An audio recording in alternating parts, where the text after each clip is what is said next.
I dropped out of college to flip houses virtually, and my name is Noah Clark. For those of you guys that don't know me, it's exactly why I made this video. In this video, you're actually gonna get to know me better than a lot of my friends even. So let's start from the moment I decided I was going to college. Now, I graduated high school with a 3.6 GPA, and I committed to playing baseball and football at a Division III school, Marietta College in Southern Ohio. As you guys can see, by committing to both things, I've always had a little trouble committing to doing just one. I've always wanted to do and get it all, man. And I realized pretty quickly this was going to be unsustainable. So I personally chose to focus on baseball because I truly, in my heart, mind, and soul, believe that I could pitch professionally if I continued to develop how I have through my life to that point. Now, was I good enough? No. But when I played baseball, I did meet some good friends. And a couple of them I had started a podcast with in college where we would hold a weekly Bible study. One of my brother's names was Gabriel Torres. And like me, he was so competitive, super hardworking, and he followed Christ and believed in Christ. And so remember the name Gabriel for later on in the video. But as the season got closer, my arm grew weaker, the pain got more intense, and I hung up the jersey because I went from topping at 88 to now being able to throw over 78 miles an hour with excruciating pain. And at that moment, I was faced with a decision: take time off, keep going, or pivot and do something else. I eventually decided I was done with baseball, but I still had that itch for competition, man. While I was playing ball,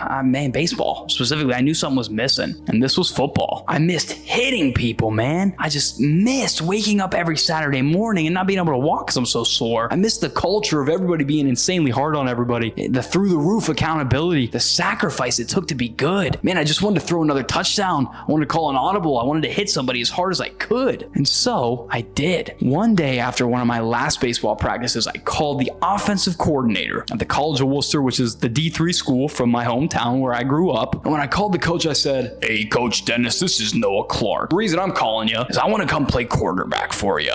I was wondering if there's any way we could open up a spot and make it happen." He said, "Noah, I remember you. We actually just graduated our All-American quarterback, and we're looking to fill that spot now. We would love for you to come aboard." So right from there, as quick as I can remember, I went to my baseball coach's office, and I told him, I'm done. I'm to train. I left Marietta College 2 or 3 times a week for the rest of that school year to make a 4-hour round trip so that I could show up to the spring practices at Worcester. I couldn't practice, but I was the annoying dude that was standing 8 yards behind the quarterback, visualizing what I would do if I was running every play, and I would mirror it behind him. If he rolled out to the right, I tried to do it faster. If he made a read, I tried to do it faster and execute quicker. Guys, I went all in. I was a straight nut job, but this is how I won. Guys, I went from 180 pounds in the fall to 250 pounds the next fall, completely intentionally. I thought I needed to bulk up to take the hits, but in reality, it slowed me down. As a 5'10 and a half quarterback, your mobility is huge. But regardless,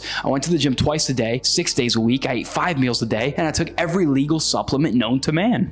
To the best of my knowledge, at least, right? But and in our first scrimmage, one of the first hits I took actually fractured my wrist. So if I had any chance of starting week 1, it was gone now, and I was ticked, bro. But I was still grinding. And eventually we went on to have an average season. And when an unfortunate injury came to our starting quarterback, I did have the opportunity to start my first game in week 9. Now, I had a great first half. I threw a few touchdowns against a bad team, and I was feeling good. And then right before halftime, I got this itch that I couldn't shake, man. It was like a temptation, like an addiction, just calling me back. I needed to hit somebody, bro. So we called a pass play, and everybody was covered. So I took off down the sideline. I saw the corner of the end zone. I saw the grass. I felt like the world stopped, like I was living in a movie. I saw myself diving in like a champion, scoring my first rushing touchdown, firing up the team to go score some more. I saw myself in that moment leading them for years to come. And then reality hit out of nowhere, and I mean nowhere. The best player on their defense, 6'2", 220-pound safety, began running directly at me. It's like he came from the back of the end zone. I had no clue. I said,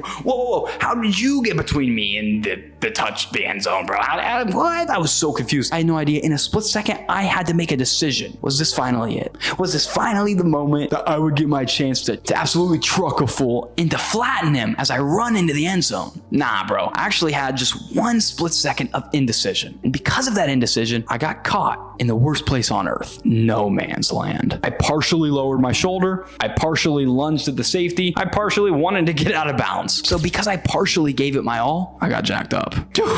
Okay. Ugh. Anyway, so after seeing that, You know what I'm talking about. Guys, yes, all my family, my friends, my former teammates, some of my college buddies, my fiance, my mother-in-law, they were all there. All of them. They watched me get lit up. Right after that play, I was immediately concussed. I thought I broke my collarbone down to a few ribs in the back. I couldn't think or see straight. I couldn't breathe without a lot of pain. And when I called the next play, I called it the wrong way. I told the line to go left. I told my running back to go right. And when I got the ball, I didn't know which way to go. I was literally like half brain dead, at least for a little bit. So when halftime came, we were like 15 seconds away from it. We go to the locker room. I tell my coaches and trainer, guys, I think this is it for me. I don't know how much more I got in me, right? So then the season ended after, miserable and painful week 10 that for some reason I did play in. And for the next 3 months, maybe 4, I was in pure agony every time I rolled out of bed. My back hurt so bad, which is kind of hilarious because that's what I thought I wanted. I thought I wanted to feel that pain, but this time around, it was a little different. This time around, the game was no longer worth the pain. This time around, I was ready to grow up, ready to make some money, ready to start a family, and ready to see if God really did have a new life in store for me. All I ever knew was baseball, football, and getting pretty good grades. But then the springtime of 2024, after our football season came around, I was 3 months away from my wedding, 2 months away from finals, and a short time away from our spring football practices. I had mentally decided that I would no longer sacrifice my life and body for this game. And in the second half of February 2024, I was sitting in a parking lot about to tell my college football coach I'm done with football. And in that moment, I saw an advertisement about wholesaling real estate while I'm sitting in the parking lot about to go in. So I screenshotted every single slide and every page of the slideshow I watched so I could return back to it. So I went in, told my coach I was done, and I went home, went through all those slides, started doing research, and then watched weeks and weeks of Jerry Norton real estate videos. After 40 to 45 days, on April 1st, 2024, I closed my first deal for $5,500. And in that moment, just a month or so away from completing my semester at the College of Worcester and advancing my degree in psychology, I dropped out of school that same exact day. Now, was this the best decision? Probably not. I mean, looking back, I could have or should have just completed my finals and collected my credits that I had worked the whole year for. But disregarding that, I do believe it was a great idea because I then put myself in a position to where faith and God were the only things that I could rely on. Not my skill set, not my money, not my business, just faith. It's all I had. So I'm not here telling you that you need to drop out of college, but I am going to share a few things that told me I did not belong there. Number one, the people I surrounded myself with were not people I needed to become more like. For example, I am absolutely sure that my freshman year of college, I did absolutely stupid and idiotic things. I was definitely not always somebody that embodied Christ in the way I should. So if this is or has ever been you, take a look at your circle. Now guys, I can speak on this because I have been on both sides. I have been a sinner. I have also been set free. So take a look, and if your friends are broke, if they're stupid, if they're doing foolish things, if they do drugs, if they drink all the time, if they sleep with a lot of women, if they don't have goals, if they lack ambition, if they don't have discipline, then these people are not your friends and have no business spending time with you. So that was the telltale sign number one that I was in the wrong place. The people around me did not push me to be better. They pushed me to be worse. They pushed me to be more like them, which was worse. So number two was that I did not have a clear goal or purpose there. And this may be why number one came into play. Freshman year, I studied health science because I wanted to be a chiropractor. Sophomore year, I studied psychology to be a clinical psychiatrist. And truly, I didn't know what I was going to do. It's kind of unfair to ask an 18, 19-year-old, what are you going to do for the rest of your life? So ultimately, I was just there to play sports. I'm recently an adult, bro. I was just here because everybody else was, not because a degree was the goal. So that being said, if you're in college and you notice these two things, leave. At least I did. So anyways, back to the question, was it worth it to drop out of college? I'll say this, I know a lot, and I mean a lot of people who are paying and studying for a marketing degree, for a business degree, and maybe a business management degree rather than literally just marketing, literally starting a business, or literally managing a business. So you tell me, does it make more sense to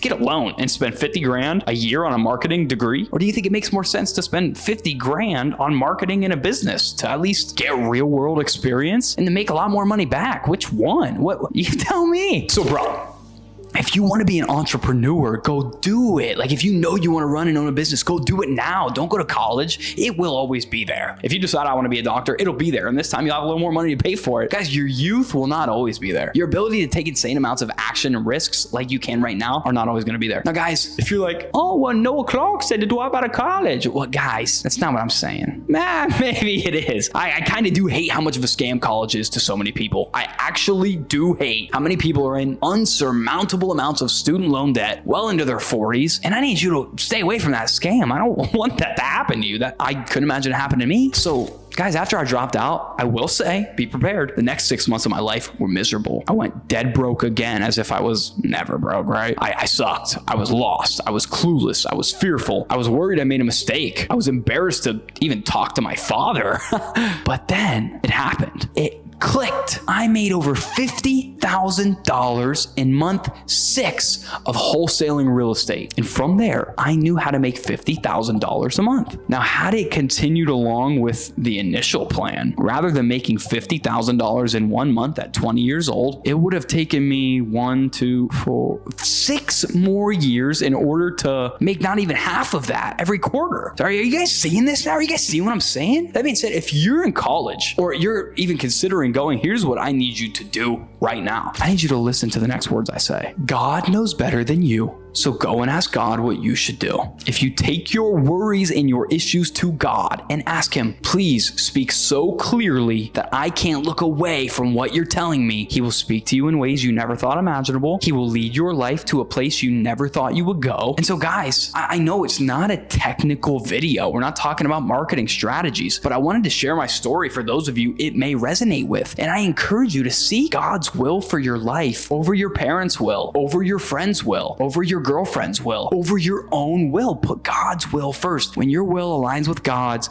you become an unstoppable force. So after saying all this, guys, I really appreciate you for staying and watching to the end of this video. And I'm going to share 3 people that I met in each of these places that I still communicate with all day, every day, because I want you to see this as a reminder that no matter where you are or where you've been, God's plan is so much greater than you can ever imagine. So guys, person number 1, if you can remember the name, is Gabriel. I played baseball with Gabriel and Marietta, and we held the podcast together. He was my brother in Christ. Today, Gabriel is one of my top closers in my business. And if God had not brought me to Marietta, like the butterfly effect, Gabriel and I would have never known each other. So I think that's so cool. Number 2 is even a little bit cooler. One of the buddies I played football with at the College of Worcester, our best wide receiver. He was a dog. His name was Braz. He led the entire NCAA in yards per catch, crazy competitor. He had killer energy. And one day he reached out to me asking if I was in need of help. And in God's timing, I absolutely needed a dispo manager then. Braz was a guy that I could give the ball to, and he would go do insane things with it. He would score every time. So I thought, oh my goodness, how perfect can it get? That all I need to do is get him signed contracts for him. And as he always does, he'll take the ball to the end zone. He'll score. So not to mention, guys, if I never had arm pain, if I never got recruited years before I even went to Marietta by the College of Worcester, if I had not done maybe one single thing that I did, you see just how easily I would have changed my life today. So I also think that's really cool. Then, guys, it brings me to the third and most important human being in my life, my wife, Morgan. When I was at Marietta College looking for ladies, I found the most beautiful woman I had ever seen. Now, I saw her online, and my worry was that it said she was from West Virginia.